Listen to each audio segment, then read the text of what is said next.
Surrealism didn't just change art, it rewired how we see reality itself. When André Breton published the Surrealist Manifesto in 1920, he unleashed a movement that would transform painting, design, advertising, and now artificial intelligence. This is the story of how dreamscapes became our visual language. Salvador Dalí perfected what he called the paranoia-critical method, a systematic way of tapping into madness to create hand-painted dream photographs.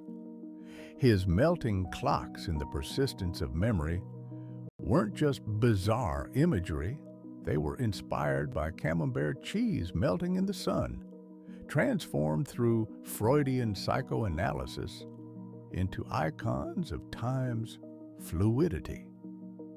Dalí studied old master techniques obsessively, using hyper-realistic painting skills to make the impossible feel tangible. His lobster telephones and double images challenged viewers to see multiple realities simultaneously. A woman's face morphing into a fruit bowl, mountains becoming dogs. But Dalí wasn't alone.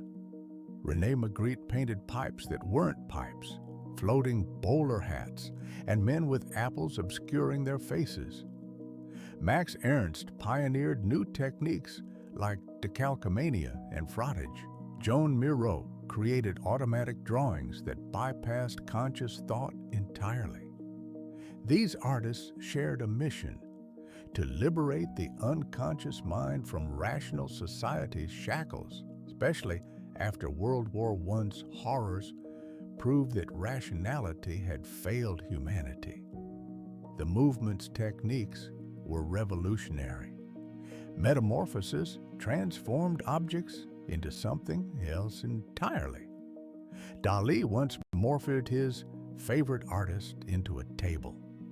Dislocation placed things where they shouldn't be, like red lips floating in the sky.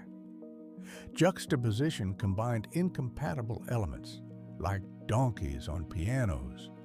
These weren't random choices.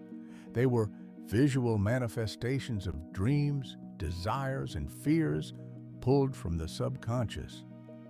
When World War II scattered the surrealists from Paris to New York, the movement dissolved as an organized group but exploded as an idea. Freed from manifestos and egos, surrealism became a vibe, a visual language that artists could remix for their cultural moment. Abstract expressionists opted automatism for gestural painting. Photorealists like Chuck Close revered Dalí's trompe-l'œil techniques.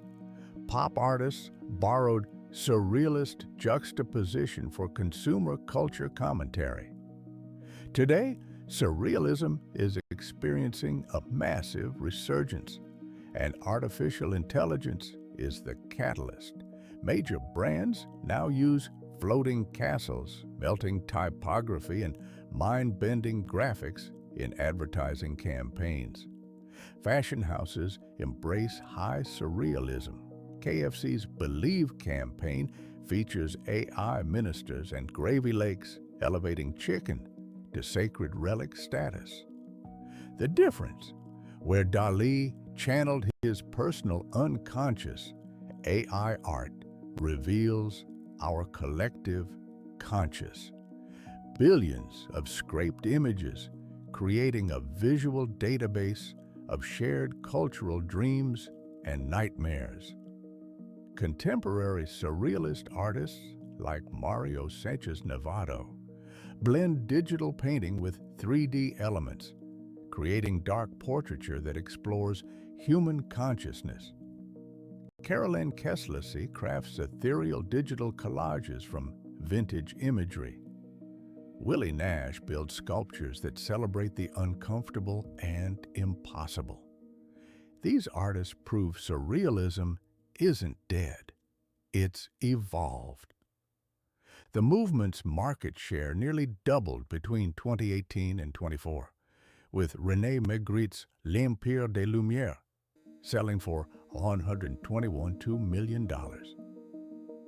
Experts attribute this boom to eerie parallels between the tumultuous 1920s and 2020s, both decades recovering from pandemics and wars, both seeking escape through fantasy. Surrealism succeeded because it made the invisible visible. It gave form to anxiety, desire, and the irrational parts of being human. From Dalí's ants crawling on pocket watches to AI-generated dreamscapes flooding social media, surrealism remains our most powerful tool for visualizing what words cannot express. The unconscious has always been surreal. Now our entire visual culture